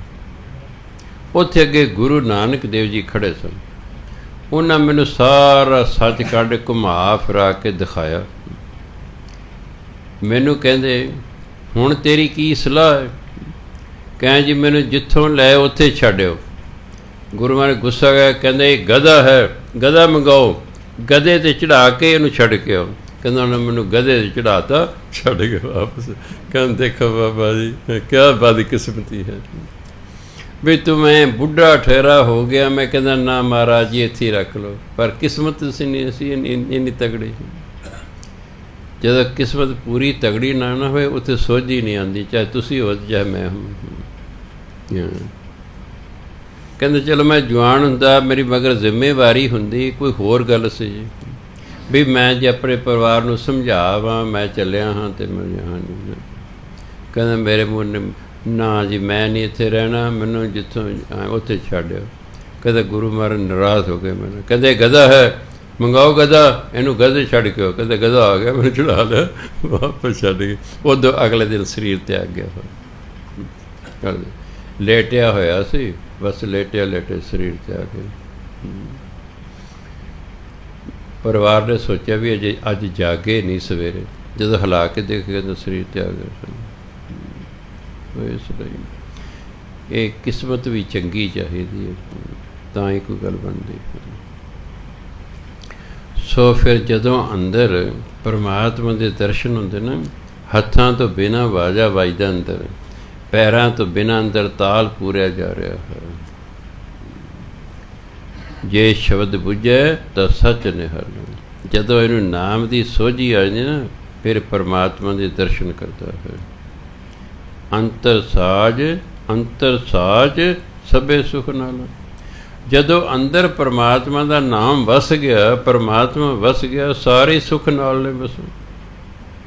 ਕਿਉਂਕਿ ਪਰਮਾਤਮਾ ਕੋਲ ਦੁੱਖ ਤਾਂ ਹੈ ਹੀ ਕੋਈ ਨਹੀਂ, ਉਹ ਤਾਂ ਸੁੱਖ ਹੀ ਸੁੱਖ ਨੇ ਉਹਦੇ ਕੋਲ। ਅਤੇ ਜਦੋਂ ਉਹੀ ਅੰਦਰ ਵਸ ਗਿਆ तो सुख भी अंदर वस गया कि नदर करे रखे रखवाला। नदर ਹੁੰਦੀ ਕਿਰਪਾ ਦ੍ਰਿਸ਼ਟੀ। ਉਹ ਫਿਰ ਜਿਸ 'ਤੇ ਕਿਰਪਾ ਦ੍ਰਿਸ਼ਟੀ ਕਰਦੇ ਉਹਦਾ ਰਖਵਾਲਾ ਬਣ ਜਾਂਦਾ ਹੈ ਅਤੇ ਉਸਦੀ ਫਿਰ ਹਰ ਪ੍ਰਕਾਰ ਦੀ ਰੱਖਿਆ ਕਰਦਾ ਹੈ। ਤ੍ਰਿਭਵਨ ਸੂਝੈ ਆਪ ਗਵਾਵੈ। ਤ੍ਰਿਭਵਨ ਤਿੰਨ ਨੂੰ ਕਹਿੰਦੇ ਨੇ। ਤਿੰਨ ਭਵਨ ਗਿਣੇ ਗਏ ਨੇ, ਮਾਤ ਲੋਕ, ਪਾਤਾਲ ਲੋਕ, ਆਕਾਸ਼ ਲੋਕ। ਤਿੰਨ ਭਵਨ। ਆਪ ਗਵਾ, ਆਪ ਹੁੰਦੀ ਹਉਮੈ। ਜਿਹੜਾ ਆਪਣੇ ਅੰਦਰੋਂ ਹਉਮੈ ਖਤਮ ਕਰ ਲਏ ਉਹਨੂੰ ਤਿੰਨਾਂ ਭਵਨਾਂ ਦੀ ਸੋਝੀ ਹੋ ਜਾਂਦੀ ਹੈ। ਹਉਮੈ ਹੀ ਸਾਡੇ ਮਨ ਨੂੰ ਨਿਰਮਲ ਨਹੀਂ ਹੋਣ ਦਿੰਦੇ, ਕਿ ਇਹ ਹਉਮੈ ਮੈਂ ਕਰਾਂਦੀ ਰਹਿੰਦੀ ਹੈ, ਗੱਲ ਬਣਦੀ ਨਹੀਂ। ਹਉਮੈ ਖਤਮ ਹੋ ਜਾਂਦੀ ਹੈ, ਮਨ ਇੱਕਦਮ ਨਿਰਮਲ ਹੋ ਜਾਂਦਾ, ਫਿਰ ਤਿੰਨਾਂ ਭਵਨਾਂ ਦੀ ਸੋਝੀ ਹੋ ਜਾਂਦੀ ਹੈ, ਜਿਹਨੂੰ ਕਹਿੰਦੇ ਤ੍ਰੈ ਲੋਕੀ। ਤ੍ਰੈ ਲੋਕਾਂ ਦੀ ਵੀ ਪਾਸਟ, ਪ੍ਰੈਜੈਂਟ, ਫਿਊਚਰ ਸਭ ਗਿਆਨ ਹੋ ਜਾਂਦਾ। ਬਾਣੀ ਬੂਝੈ ਸੱਚ ਸਮਾ।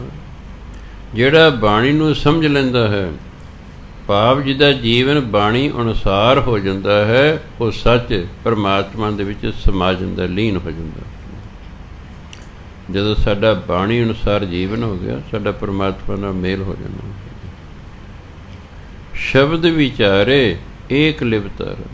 ਸ਼ਬਦ ਵਿਚਾਰੇ ਤੋਂ ਬਾਅਦ ਜੋ ਨਾਮ ਜਪਦਾ ਹੈ, ਉਹਦੀ ਇੱਕ ਪਰਮਾਤਮਾ ਨਾਲ ਲਿਵ ਲੱਗ ਜਾਂਦੀ, ਤਾਰ ਲੱਗ ਜਾਂਦੀ, ਲਿਵ ਲੱਗ ਜਾਂਦੀ। ਨਾਨਕ ਧਨ ਸਵਾਰਨ ਹਾਰਾ। ਉਹ ਧਨਤਾ ਦੇ ਯੋਗ ਹੋ ਜਾਂਦਾ ਹੈ, ਉਹ ਦੂਜਿਆਂ ਦੇ ਜੀਵਨ ਨੂੰ ਸਵਾਰਨ ਵਾਲਾ ਹੋ ਜਾਂਦਾ ਹੈ, ਕਿਉਂਕਿ ਉਹਦਾ ਆਪਣਾ ਜੀਵਨ ਸੰਵਰ ਗਿਆ ਹੁੰਦਾ ਹੈ, ਉਹ ਦੂਜਿਆਂ ਨੂੰ ਵੀ ਸਵਾਰਨ ਵਾਲਾ ਹੋ ਜਾਂਦਾ ਹੈ। ਆਸਾ ਮਹਿਲਾ ਪਹਿਲਾ।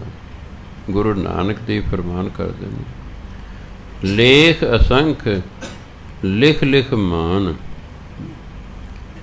ਅਸੰਖ ਹੁੰਦਾ ਅਣਗਿਣਤ। ਜਿਹੜੀ ਸਾਡੀ ਗਿਣਤੀ ਹੈ ਉਹ ਸੰਖ ਤੱਕ ਹੈ। ਏਕੇ ਨੂੰ ਜਦੋਂ 18 ਸਿਫਰਾਂ ਲੱਗ ਜਾਂਦੀਆਂ, ਉੱਥੇ ਜਾ ਕੇ ਗਿਣਤੀ ਖਤਮ ਹੋ ਜਾਂਦੀ।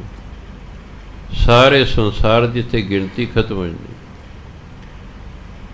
ਅੰਗਰੇਜ਼ਾਂ ਦੀ ਉਹ ਕਹਿੰਦੇ ਏਕੇ ਨੂੰ 6 ਸਿਫਰਾਂ ਲੱਗੀਆਂ, ਉਹਨੂੰ ਕਹਿੰਦੇ ਮਿਲੀਅਨ।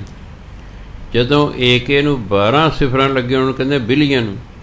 ਜਦੋਂ ਏਕੇ ਨੂੰ 18 ਸਿਫਰਾਂ ਲੱਗਦੀ, ਕਹਿੰਦੇ ਟ੍ਰਿਲੀਅਨ। ਉਹਦੇ ਅੱਗੇ ਖਤਮ, ਬਸ ਉਹਦੇ ਅੱਗੇ ਅਸੰਖ, ਅਣਗਿਣਤ, ਜਿਹਦੀ ਗਿਣਤੀ ਹੀ ਕੋਈ ਨਹੀਂ। ਕਈ ਪਰਮਾਤਮਾ ਦੇ ਬਹੁਤ ਲੇਖ ਲਿਖਦੇ ਨੇ, ਪਰ ਇਹ ਲਿਖਦਿਆਂ ਉਹਨਾਂ ਦੇ ਮਾਣ ਹੰਕਾਰ ਪੈਦਾ ਹੋ ਜਾਂਦਾ ਵੀ ਅਸੀਂ ਬੜੇ ਵੱਡੇ ਵਿਦਵਾਨ ਹਾਂ, ਅਸੀਂ ਇੰਨਾ ਕੁਛ ਜਾਣਦੇ ਹਾਂ। ਮਨ ਮਾਨਿਆ ਸੱਚ ਸੁਰਤ ਬਖਾਨ। ਜੇ ਕਿਤੇ ਮਨ ਪਰਮਾਤਮਾ ਨੂੰ ਮੰਨ ਜਾਵੇ, ਫਿਰ ਜਿਹੜੀ ਸਾਡੀ ਸੁਰਤ ਹੈ ਉਹ ਸੱਚ ਦਾ ਵਿਖਿਆਨ ਕਰਦੀ, ਉਹ ਪਰਮਾਤਮਾ ਦਾ ਵਰਣਨ ਕਰਦੀ ਹੈ। ਜਿਹਨਾਂ ਮਨ ਨਹੀਂ ਮੰਨਦਾ, ਮਨ ਮਾਨਿਆ ਤੋ ਹਰ ਜਾਣਿਆ। ਜਿਹਨਾਂ ਮਨ ਹੀ ਨਹੀਂ ਮੰਨਦਾ, ਉਹਨਾਂ ਚਿਰ ਗੱਲ ਨਹੀਂ ਬਣਿਆ ਕਰਦੀ। ਮੈਂ ਕਹਿੰਦਾ ਭਾਈ ਸਿਮਰਨ ਕਰਿਆ ਕਰ, ਤੁਹਾਡਾ ਸਿਮਰਨ ਨੂੰ ਮਨ ਹੀ ਨਹੀਂ ਮੰਨਦਾ, ਫਿਰ ਨਹੀਂ ਨਾ ਗੱਲ ਬਣੇਗੀ। ਕਿਸੇ ਵੀ ਕੰਮ ਨੂੰ ਅਗਰ ਦਿਲ ਲਾ ਕੇ ਕਰਨਾ ਤਾਂ ਮਨ ਦਾ ਮੰਨਣਾ ਜ਼ਰੂਰੀ ਹੁੰਦਾ ਹੈ। ਘਰ ਦਾ ਕੰਮ ਕਰਨ ਨੂੰ ਮਨ ਨਹੀਂ ਮੰਨਦਾ, ਗੁਰਦੁਆਰੇ ਦਾ ਕੰਮ ਕਰਨ ਨੂੰ ਮੰਨ ਜਾਂਦਾ ਹੈ, ਇਸ ਨੂੰ ਉੱਥੇ ਲੱਗਾ ਹੋ ਰਹਿੰਦਾ। ਘਰ ਦੇ ਕੰਮ 'ਚ ਉਕਤਾ ਜਾਂਦਾ, ਮਨ ਨਹੀਂ ਮੰਨਦਾ। ਕਿਉਂ? ਉਹਨੂੰ ਕੰਮ ਸਮਝਦਾ ਹੈ, ਗੁਰਦੁਆਰੇ ਦੇ ਕੰਮ ਨੂੰ ਸੇਵਾ ਸਮਝਦਾ ਹੈ। ਬਸ ਫਰਕ ਹੈ। ਸੇਵਾ 'ਚ ਥਕਾਵਟ ਨਹੀਂ ਹੁੰਦੀ, ਕਿਉਂਕਿ ਸੇਵਾ ਕਰਨ ਨੂੰ ਮਨ ਮੰਨ ਗਿਆ ਹੈ। ਜਿਹਦਾ ਸੇਵਾ ਕਰਨ ਨੂੰ ਮਨ ਨਹੀਂ ਮੰਨਦਾ, ਉਹਦੇ ਕਰਦੇ ਹੀ ਨਹੀਂ ਸੇਵਾ, ਉਹ ਨਹੀਂ ਕਰਦਾ ਸੇਵਾ। ਜੇ ਉਹਨੇ ਲਾ ਵੀ ਦੇਖਦਾ, ਭਾਂਡਾ ਮਾਂਜੂਗਾ, ਦੇਖੂਗਾ ਲਾਉਣ ਵਾਲਾ ਹੋ ਗਿਆ, ਚੱਲ ਗਿਆ, ਕਿਉਂਕਿ ਉਹਦਾ ਮਨ ਨਹੀਂ ਮੰਨ ਰਿਹਾ ਹੈਗਾ। ਕਿਸੇ ਵੀ ਕੰਮ 'ਚ ਕਾਮਯਾਬੀ ਲਈ ਸਾਡਾ ਮਨ ਮੰਨਣਾ ਜ਼ਰੂਰੀ ਹੁੰਦਾ ਹੈ। ਇਸ ਲਈ ਕਹਿੰਦੇ ਜਦੋਂ ਮਨ ਮੰਨ ਜਾਂਦਾ ਹੈ, ਫਿਰ ਸਾਡੀ ਸੁਰਤ ਸੱਚ ਦਾ ਵਿਖਿਆਨ ਕਰਦੀ ਹੈ। ਸੱਚ ਦਾ ਵਰਣਨ, ਪ੍ਰਮਾਤਮਾ ਦਾ ਵਰਣਨ ਕਰਦੀ ਹੈ। ਕਥਨੀ ਬਦਨੀ ਪੜ੍ਹ ਪੜ੍ਹ ਭਾਰ, ਕਥਨੀ ਬਦਨੀ ਦੇ ਗੱਲਾਂ ਬਾਤਾਂ ਨਹੀਂ, ਗੱਲਾਂ ਬਾਤਾਂ ਕਰ ਕਰਕੇ, ਕਿਤਾਬਾਂ ਪੜ੍ਹ ਪੜ੍ਹ ਕੇ ਇਹ ਹਉਮੈ ਦਾ ਭਾਰ ਵੱਧਦਾ ਜਾਂਦਾ। ਲੇਖ ਅਸੰਖ ਅਲੇਖ ਅਪਾਰ, ਠੀਕ ਹੈ, ਉਹਦੇ ਬਾਰੇ ਬੇਅੰਤ ਲੇਖ ਲਿਖੇ ਜਾ ਸਕਦੇ ਹਨ, ਪਰ ਪਰਮਾਤਮਾ ਤਾਂ ਬੇਅੰਤ ਹੈ, ਉਹ ਅਲੇਖ ਹੈ, ਉਹਦੇ ਬਾਰੇ ਲਿਖੇ ਹੀ ਨਹੀਂ ਜਾ ਸਕਦਾ, ਕਿਉਂਕਿ ਐਡਾ ਵੱਡਾ ਹੈ, ਉਹਦੇ ਬਾਰੇ ਕੁਛ ਦੱਸੇ ਹੀ ਨਹੀਂ ਜਾ ਸਕਦਾ। ਐਸਾ ਸਾਚਾ ਤੂੰ ਏਕੋ ਜਾਣ, ਇੱਕ ਪਰਮਾਤਮਾ ਹੀ ਹੈ ਜੋ ਸਦਾ ਰਹਿਣ ਵਾਲਾ ਹੈ। ਕਹਿੰਦੇ ਤੂੰ ਉਸ ਨੂੰ ਜਾਣ, ਜਿਹਨੇ ਸਦਾ ਰਹਿਣਾ ਤੂੰ ਉਹਨੂੰ ਜਾਣ। ਉਹਨਾਂ ਨੇ ਔਂਕੜੇ ਇਸ ਲਈ ਜਾਣੋ, ਉਸ ਨੂੰ ਜਾਣ। ਜੰਮਣ ਮਰਨਾ ਹੁਕਮ ਪਛਾਣ, ਮੌਤ ਅਤੇ ਜਨਮ ਨੂੰ ਉਹਦਾ ਹੁਕਮ ਸਮਝੇ, ਵੀ ਉਹਦੇ ਹੁਕਮ ਨਾਲ ਆਈ ਹੈ। ਜਦੋਂ ਇਹ ਸਮਝ ਆ ਗਈ ਫਿਰ ਬੰਦਾ ਰੋਏ ਪਿਟੇਗਾ ਨਾ, ਵੀ ਠੀਕ ਹੈ, ਉਹਦਾ ਹੁਕਮ ਸੀ, ਬਸ ਉਹਦੇ ਹੁਕਮ ਨਾਲ ਅਸੀਂ ਇਸ ਸੰਸਾਰ 'ਤੇ ਆਏ ਸੀ, ਉਹਦੇ ਹੁਕਮ ਨਾਲ ਅਸੀਂ ਚਲੇ ਚੱਲੇ। ਜਦੋਂ ਹੁਕਮ ਦੀ ਪਹਿਚਾਣ ਹੁੰਦੀ ਫਿਰ ਜੰਮਣ ਮਰਨ ਦਾ ਵੀ ਪਤਾ ਲੱਗਦਾ। ਰਹਾ ਮਾਇਆ ਮੋਹ ਜਗ ਬਾਂਧਾ ਜਮ ਕਾਲ, ਇਹ ਸਾਰਾ ਸੰਸਾਰ ਮਾਇਆ ਦੇ ਮੋਹ ਵਿੱਚ ਵੱਜਿਆ ਹੋਇਆ ਹੈ। ਇਸ ਲਈ ਜਮ ਕਾਲ, ਮੌਤ ਦੇ ਜਿਹੜੇ ਜਮ ਨੇ ਫਿਰ ਉਹਨਾਂ ਦੇ ਵੱਸ ਪੈਂਦਾ। ਕਿਉਂ ਜਦੋਂ ਅਸੀਂ ਮੋਹ 'ਚ ਵੱਜੇ ਹੋਏ ਹਾਂ, ਸਾਡੇ ਕੋਲ ਭਜਨ ਬੰਦਗੀ ਕਰਨ ਨੂੰ ਟਾਈਮ ਹੀ ਨਹੀਂ ਹੁੰਦਾ, ਕਿਉਂਕਿ ਜਿਹਦੇ ਨਾਲ ਸਾਡਾ ਮੋਹ ਹੁੰਦਾ, ਸਾਡਾ ਸਾਰਾ ਧਿਆਨ ਉਧਰ ਨੂੰ ਹੁੰਦਾ। ਬੰਦਾ ਛੂਟੇ ਨਾਮ ਸੰਭਾਲ, ਸੰਭਾਲ ਹੁੰਦਾ ਯਾਦ ਕਰਕੇ। ਇਸ ਮੋਹ ਮਾਇਆ ਦੇ ਵਿੱਚੋਂ ਕਿਹਦਾ ਛੁਟਕਾਰਾ ਹੁੰਦਾ? ਜਿਹੜਾ ਨਾਮ ਜਪਦਾ ਹੈ। ਨਾਮ ਜਪ ਜਪ ਕੇ ਹੀ ਇਹ ਮਾਇਆ ਦੇ ਵਿੱਚ ਵੱਜਿਆ ਹੋਇਆ ਮਨੁੱਖ ਛੁੱਟ ਜਾਂਦਾ, ਹੋਰ ਕੋਈ ਸਾਧਨ ਨਹੀਂ। ਜਿਉਂ ਜਿਉਂ ਨਾਮ ਜਪੀ ਜਾਓਗੇ, ਇਸ ਨੇ ਸਾਨੂੰ ਜਿਹੜਾ ਹੈ ਨਿਰਲੇਪ ਕਰਦੇ ਜਾਣਾ, ਮੋਹ ਤੋਂ ਰਹਿਤ ਕਰਦੇ ਜਾਣਾ। ਕਿਉਂਕਿ ਕਾਮ ਕ੍ਰੋਧ ਲੋਭ ਮੋਹ ਹੰਕਾਰ ਇਹ ਸਾਡੇ ਅੰਦਰੋਂ ਜਿਉਂ ਜਿਉਂ ਨਾਮ ਜਪੇ ਘਟਦੇ ਜਾਣਗੇ, ਘਟਦੇ ਜਾਣਗੇ। ਇੱਕ ਦਿਨ ਇਹ ਖਤਮ ਹੋ ਜਾਣਗੇ। ਜਦੋਂ ਪਰਮਾਤਮਾ ਦੀ ਪ੍ਰਾਪਤੀ ਹੁੰਦੀ ਹੈ ਫਿਰ ਖਤਮ ਹੋ ਜਾਂਦਾ। ਜਦੋਂ ਪਰਮਾਤਮਾ ਦੀ ਪ੍ਰਾਪਤੀ ਦੇ ਹਉਮੈ ਮਰਦੀ ਹੈ। ਇਹ ਹਉਮੈ ਦੇ 5 ਪੁੱਤਰ ਨੇ, ਕਾਮ ਕ੍ਰੋਧ ਲੋਭ ਮੋਹ ਹੰਕਾਰ। ਜਦੋਂ ਮਾਂ ਹੀ ਮਰ ਗਈ, ਇਹਨਾਂ ਦੀ ਹੋਂਦ ਆਪਣੀ ਮਾਂ ਨਾਲ ਹੈ। ਜੋ ਮਾਂ ਹੀ ਮਰ ਗਈ, ਇਹ ਵੀ ਮਰ ਗਏ। ਹਉਮੈ ਖਤਮ ਹੋ ਜੇ ਤਾਂ ਰੱਬ ਮਿਲਦਾ, ਜੇ ਰੱਬ ਮਿਲ ਜੇ ਤਾਂ ਵੀ ਹਉਮੈ ਖਤਮ ਹੋ ਜਾਂਦੀ ਹੈ। ਇਹ ਤਾਂ ਉਹਦੀ ਕਿਰਪਾ ਹੈ। ਜੋ ਪਹਿਲਾਂ ਮਿਲ ਗਿਆ ਤਾਂ ਉਹਨੇ ਸਾਰੀ ਅੰਦਰੋਂ ਹਉਮੈ ਖਤਮ ਕਰ ਦੇਣੀ, ਅਤੇ ਜੇ ਸਾਡੀ ਹਉਮੈ ਖਤਮ ਹੋ ਗਈ ਤਾਂ ਫਿਰ ਉਹਨੇ ਮਿਲ ਪੈਣਾ। ਉਹਨੇ ਮਿਲਣਾ ਉਦੋਂ ਹੀ ਹੈ ਜਦੋਂ ਅਸੀਂ ਹਉਮੈ ਰਹਿਤ ਹੋ ਜਾਵਾਂਗੇ। ਇਹ ਮੈਂ ਕਰਦਾ, ਮੈਂ ਕੀਤਾ, ਮੈਂ ਕਰਾਂਗਾ, ਮੈਂ ਕਰ ਸਕਦਾ ਹਾਂ, ਜਦੋਂ ਇਹ ਛੱਡ ਦਿਆਂਗੇ। ਮੇਰੇ ਤੋਂ ਕਰਵਾਇਆ, ਮੈਂ ਕੀਤਾ ਨਹੀਂ, ਪਰਮਾਤਮਾ ਨੇ ਮੇਰੇ ਤੋਂ ਕਰਵਾਇਆ। ਮੈਨੂੰ ਇਸ ਕੰਮ ਦੇ ਪਰਮਾਤਮਾ ਨੇ ਯੋਗ ਬਣਾਇਆ।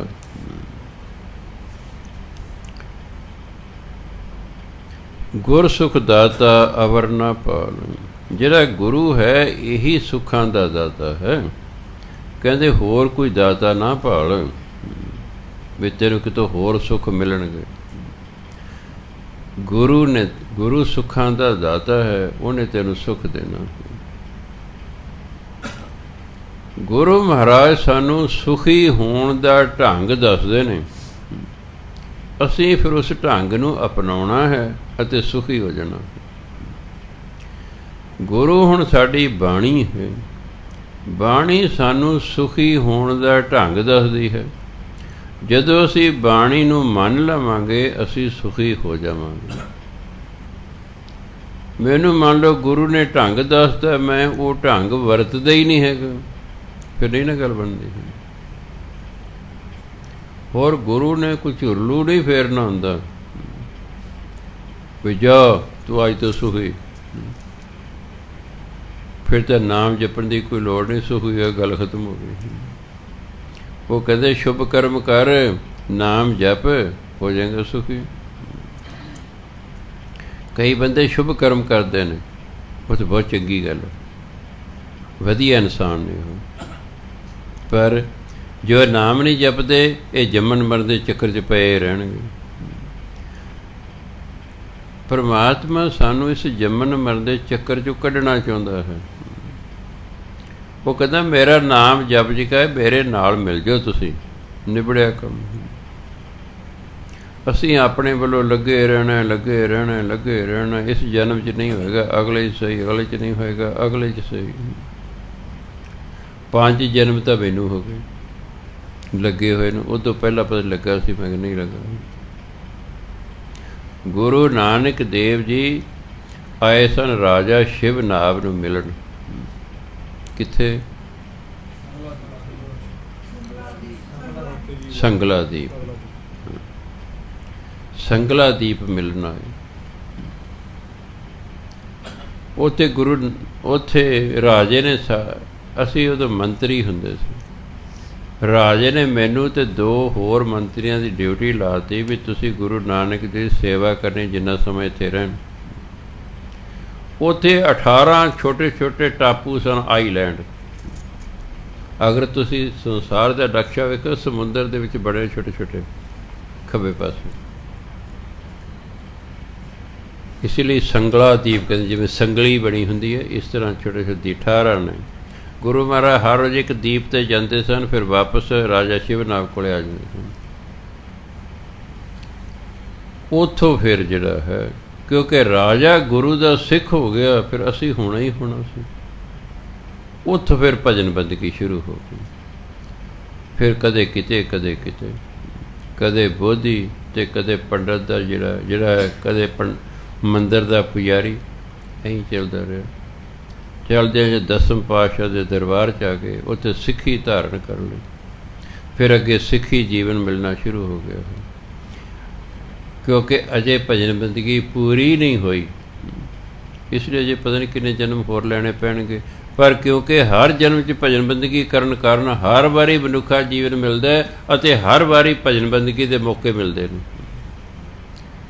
ਨਿਰਾ ਮਨੁੱਖੀ ਜੀਵਨ ਨਾਲ ਨਹੀਂ, ਪਰਮਾਤਮਾ ਨੇ ਕਿਉਂਕਿ ਪੂਰਨ ਕਰਾਉਣਾ ਹੈ, ਉਹ ਐਸੀ ਵਿਧ ਬਣਾਉਂਦਾ ਹੈ, ਇਸ ਤਰੀਕੇ ਨਾਲ ਬਣਦਾ ਕਿ ਇਹ ਬੰਦਾ ਇਸ ਜਨਮ 'ਚ ਆ ਕੇ ਭਜਨ ਬੰਦਗੀ ਕਰੇ। ਉਹਦੇ ਲਿਖ ਕੇ ਭੇਜਦਾ ਕਿਸਮਤ 'ਚ, ਤੂੰ ਭਜਨ ਬੰਦਗੀ ਕਰੇਂਗਾ, ਅਤੇ ਫਿਰ ਹਾਲਾਤ ਐਸੇ ਬਣ ਗਏ ਭਜਨ ਬੰਦਗੀ ਕਰਨ ਲੱਗਦਾ ਹੈ। ਅਸੀਂ ਆਪਣੇ ਵੱਲੋਂ ਲੱਗੇ ਰਹਿਣਾ ਹੈ, ਉਹਦੀ ਮਰਜ਼ੀ ਹੈ। ਇਸੇ ਜਨ 'ਚ ਕਿਰਪਾ ਕਰਦੇ, ਹੋਰ ਕਿਸੇ ਜਨ। ਹੁਣ ਬੀਬੀ ਜੀ ਦੀ ਕਿਰਪਾ ਕਰ ਹੀ ਦਿੱਤੀ। ਉਹਦੇ ਜਿੱਥੇ ਭੋਗ ਪੈਂਦਾ ਸੀ, ਇੱਥੇ ਸਭ ਤੋਂ ਪਹਿਲਾਂ ਬਾਬਾ ਦੀਪ ਸਿੰਘ ਜੀ ਆਏ। ਉਸ ਤੋਂ ਬਾਅਦ ਫਿਰ ਸੰਤ ਈਸ਼ਰ ਸਿੰਘ ਜੀ ਮਹਾਰਾਜ ਅਤੇ ਉਹਨਾਂ ਦੇ ਦੋਸਤ ਸੰਤ ਕਿਸ਼ਨ ਸਿੰਘ ਜੀ ਮਹਾਰਾਜ, ਫਿਰ ਉਹ ਆ ਗਏ। ਉਦੋਂ ਮਗਰੋਂ ਫਿਰ ਸੰਤ ਸੀਤਲ ਸਿੰਘ ਜੀ ਆਏ, ਸੰਤ ਸੁਖਦੇਵ ਸਿੰਘ ਜੀ ਆਏ, ਜੋਤੀ ਸਰੂਪ ਵਾਲੇ ਮਹਾਂਪੁਰਸ਼ ਸੰਤੋਖ ਸਿੰਘ ਜੀ ਉਹ ਆਏ, ਫਿਰ ਬੀਬੀ ਜੀ ਆਏ। ਉਹ ਸਾਰੇ ਬੈਠੇ ਸਨ ਉੱਧਰ ਨੂੰ ਮੂੰਹ ਕਰਕੇ, ਬੀਬੀ ਜੀ ਇਸ ਥੰਬਲੇ ਨਾਲ ਬੈਠੇ।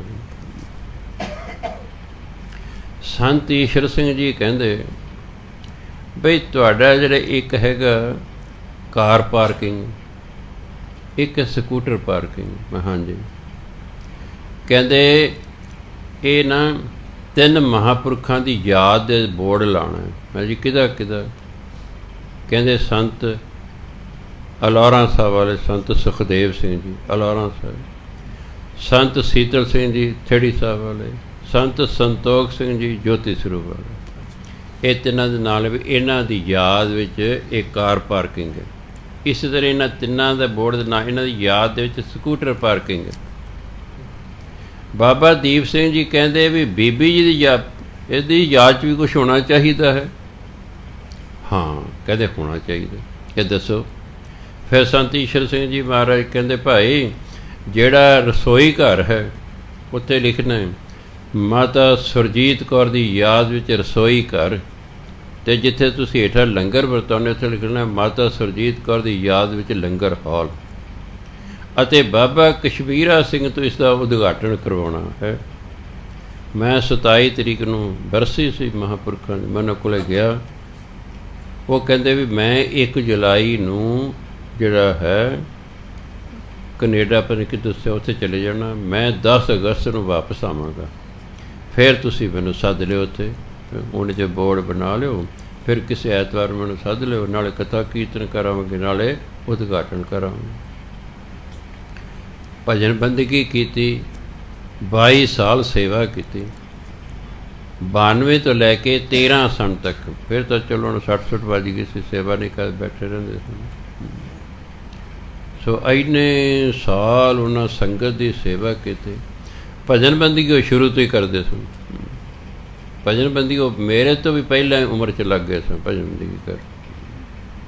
ਸੋ ਇਸ ਕਰਕੇ ਜਿਹੜਾ ਹੈ ਵਧੀਆ ਟੀਚਰ ਸਨ, ਸੱਚੇ ਸੁੱਚੇ ਕਰੈਕਟਰ ਵਾਲੀ ਬੀਬੀ ਸੀ, ਕਿਸੇ ਪ੍ਰਕਾਰ ਦੀ ਕੋਈ ਸ਼ੰਕਾ ਨਹੀਂ ਸੀ ਜ਼ਿੰਦਗੀ ਕਦੇ ਹੋਈ। ਸੋ ਠੀਕ ਹੈ, ਸੁਭਾਅ ਸਾਡਾ ਦੋਨਾਂ ਦੀ ਸਖਤ, 'ਚ ਕੋਈ ਸ਼ੱਕ ਨਹੀਂ। ਉਹਨਾਂ ਦਾ ਸੁਭਾਅ ਮੇਰੇ ਨਾਲੋਂ ਵੀ ਸਖਤ ਸੀ, ਪਰ ਚਲੋ ਉਹ ਡਿਸਿਪਲਿਨ ਕਾਇਮ ਰੱਖਣਾ ਚਾਹੁੰਦੇ ਸੀ। ਸਾਡੀ ਦੋਨਾਂ ਦੀ ਆਸ ਸੀ ਸਕੂਲ 'ਚ ਵੀ ਡਿਸਿਪਲਿਨ ਕਾਇਮ ਰੱਖਣਾ ਅਤੇ ਸੰਗਤ 'ਚ ਵੀ ਰੱਖਣਾ। ਸਾਨੂੰ ਇਨਡਿਸਿਪਲਿਨ ਪਸੰਦ ਨਹੀਂ ਸੀ। ਸਾਡੀ ਸੰਗਤ ਦੇਖੋ ਡਿਸਿਪਲਿਨ 'ਚ ਰਹਿੰਦੀ ਹੈ। ਬਾਬਾ ਕਸ਼ਮੀਰਾ ਸਿੰਘ ਕਈ ਵਾਰੀ ਮੈਨੂੰ ਕਿਹਾ ਕਰਦੇ ਸੀ, ਕਹਿੰਦੇ ਜਦੋਂ ਮੈਂ ਇੱਥੇ ਉਦੋਂ ਪਹਿਲਾਂ ਇੱਥੇ ਆ ਕੇ ਦੀਵਾਨ ਲਾਇਆ ਕਰਦੇ ਸੀ ਪ੍ਰੋਗਰਾਮ। ਕਹਿੰਦੇ ਜਦੋਂ ਮੈਂ ਆਉਣਾ ਮੈਨੂੰ ਐਂ ਲੱਗਦਾ ਕੋਈ ਬੈਠੇ ਹੀ ਕੋਈ ਨਹੀਂ, ਕਹਿੰਦੇ ਕੋਈ ਖੰਘ ਵੀ ਨਹੀਂ ਰਿਹਾ, ਐਨ ਪਿੰਨ ਡਰੋਪ ਸਾਇਲੈਂਸ ਹੁੰਦੀ। ਕਹਿੰਦਾ ਪਹਿਲਾ ਸਥਾਨ ਹੈ ਮੈਨੂੰ ਜਿੱਥੇ ਇੰਨੀ ਸ਼ਾਂਤੀ, ਇੰਨੀ ਸੰਗਤ ਜਿਹੜੀ ਡਿਸਿਪਲਿਨ 'ਚ ਰਹਿੰਦੀ। ਸੋ ਤੁਹਾਡੀ ਉਹ ਵਡਿਆਈ ਹੁਣ ਵੀ ਕਰ ਦੇਣਾ। ਹਾਂਜੀ ਹਾਂਜੀ, ਅਤੇ ਉਹਨੇ ਦੱਸਿਆ ਨਾ ਵਿਆਹ ਕਰਨਾ, ਅੰਦਰ ਖਾਤੇ ਹੁੰਦੀ ਰਹਿੰਦੀਆਂ ਜੀ, ਬੋਲਣ ਦੀ ਲੋੜ ਨਹੀਂ ਪੈਂਦੀ। ਬਸ ਇੰਨੇ ਚਿਰ ਕਰ ਰਿਹਾ ਸਨ, ਇੰਨੇ ਚਿਰ ਭੋਗ ਪੈ ਗਿਆ, ਆਪਾਂ ਅਰਦਾਸ ਲਈ ਖੜੇ ਹੋ ਗਏ।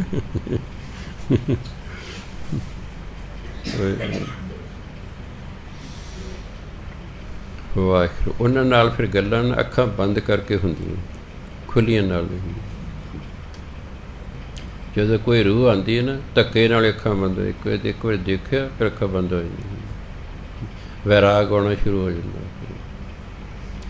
ਤੁਸੀਂ ਕਈ ਵਾਰੀ ਘਰ ਬੈਠੇ ਕੀਰਤਨ ਸੁਣ ਰਹੇ ਹੋ ਅਤੇ ਕਾਸੇ 'ਤੇ ਵੀ ਤੁਹਾਨੂੰ ਕਈ ਵਾਰੀ ਵੈਰਾਗ ਆ ਜਾਂਦਾ ਹੈ। ਉਦੋਂ ਕੋਈ ਰੂਹ ਤੁਹਾਡੇ ਕੋਲ ਆ ਗਈ ਹੈ, ਇਸ ਲਈ ਵੈਰਾਗ ਆਇਆ। ਕਈ ਵਾਰ ਤੁਹਾਨੂੰ ਪਾਠ ਕਰਦਿਆਂ ਕਰਦਿਆਂ ਵੈਰਾਗ ਆ ਜਾਂਦਾ, ਆਪਣੇ ਤੇ ਬੈਠੇ ਪਾਠ ਕਰ ਰਹੇ ਹੋ, ਕਿਤੇ ਬੜੇ ਪਿਆਰ ਨਾਲ ਕਰ ਰਹੇ ਹੋ, ਅੱਖਾਂ 'ਚ ਪਾਣੀ ਵਗਣਾ ਸ਼ੁਰੂ ਹੁੰਦਾ, ਉਦੋਂ ਕੋਈ ਰੂਹ ਤੁਹਾਨੂੰ ਮਿਲਣ ਆ ਗਈ ਹੈ। ਉਹਦਾ ਇੰਨਾ ਪ੍ਰਭਾਵ ਪਿਆ ਕਿ ਤੁਸੀਂ ਵੈਰਾਗ ਚ ਆ ਗਏ। ਸੋ ਪਹਿਲੀ ਅਵਸਥਾ 'ਚ ਅੱਖਾਂ ਬੰਦ ਹੋ ਜਾਂਦੀਆਂ ਹਨ, ਫਿਰ ਅੱਗੇ ਅੱਗੇ ਜਿਹੜੀ ਅਵਸਥਾ ਦੇ ਖੁੱਲੀਆਂ ਨਾਲ ਸਭ ਕੁਛ ਹੁੰਦਾ ਰਹਿੰਦਾ। ਫਿਰ ਸੋ ਖੈਰ, ਮੇਰੇ ਕਹਿਣ ਦਾ ਮਤਲਬ ਹੈ ਜਿਨ੍ਹਾਂ ਨੇ ਸੇਵਾ ਕੀਤੀ, ਸਿਮਰਨ ਕੀਤਾ, ਭਜਨ ਬੰਦਗੀ ਕੀਤੀ, ਇਹ ਕਲਾਸ ਜੀਵਨ ਬਤੀਤ ਕੀਤਾ ਹੈ, ਉਹ ਪ੍ਰਵਾਨ ਹੋ ਗਏ ਹਨ।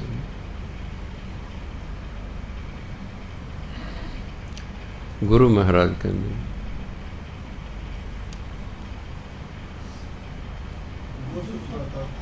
ਗੁਰ ਸੁਖ ਦਾਤਾ ਅਵਰ ਨਾ ਭਾਲ, ਗੁਰੂ ਹੀ ਸੁੱਖਾਂ ਦਾ ਦਾਤਾ ਹੈ, ਕਿਸੇ ਹੋਰ ਨੂੰ ਸੁੱਖਾਂ ਦਾਤਾ ਨਾ ਲੱਭ। ਹਲਤ ਪਲਤ ਨਿਭ ਹੀ ਤੁਧ ਨਾਲ, ਹਲਤ ਪਲਤ ਦੋਨੋਂ ਹਿੰਦੀ ਦੇ ਸ਼ਬਦ ਨੇ। ਹਿੰਦੀ ਵਿੱਚ ਲੱਲਾ ਅੱਧਾ ਹੈ, ਪੰਜਾਬੀ 'ਚ ਅੱਧਾ ਅੱਖਰ ਨੇ। ਕਈ ਵਾਰ ਪੜ੍ਹਨਾ ਹਲਤ ਪਲਤ, ਕਈ ਵਾਰੀ ਕੋਈ ਇਸਨੂੰ ਇਸ ਤਰ੍ਹਾਂ ਪੜ੍ਹ ਸਕਦਾ ਹੈ, ਨਹੀਂ ਇਹ ਹਿੰਦੀ ਹੈ, ਹਿੰਦੀ 'ਚ ਅੱਧਾ ਲੱਲਾ ਹੈ।